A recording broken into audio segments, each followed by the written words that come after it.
દર્શક મિત્રો, અમુક ઘટનાઓ જોઈએ ત્યારે એમ થાય છે કે સાલું આવું થાય. ખેડા જિલ્લામાં એક જ જાનમાં વર અને કન્યાના અલગ અલગ ડીજે સામસામે હરીફાઈમાં ઉતર્યા. લોકો ડીજેના સ્પીકર અને વાહન ઉપર ચડી ગયા. કલાક સુધી બંને ડીજે બડબડાટી બોલાવી અને છેલ્લે કન્યાના પિતા દ્વારા અનેક વિનંતીઓ કરવા છતાં પણ બંને ડીજે હરીફાઈમાં ઉતર્યા અને વાતાવરણ ગરમ થયું અને છેલ્લે ન છૂટકે દીકરીના પિતાએ પોલીસ ફરિયાદ કરી. ખેડા જિલ્લાના એક લગ્ન પ્રસંગમાં જોવા જેવી થઈ હતી. વર અને કન્યા પક્ષના ડીજે સામસામે આવી જતા જોરદાર હરીફાઈ જામી હતી અને બંને ડીજેના સંચાલકો 1 કલાક સુધી કાનના પડદા ફાટી જાય એવા અવાજે સંગીત વગાડ્યું હતું.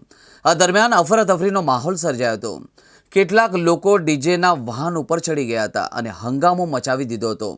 આખરે દીકરીના પિતાએ અનેક વખત સમજાવવા છતાં પણ ડીજેના સંચાલકો સમજ્યા ન હતા, જેથી અંતે દીકરીના પિતાએ પ્રસંગને પડતો મૂકી પોલીસ ફરિયાદ કરવા દોડી જવું પડ્યું હતું.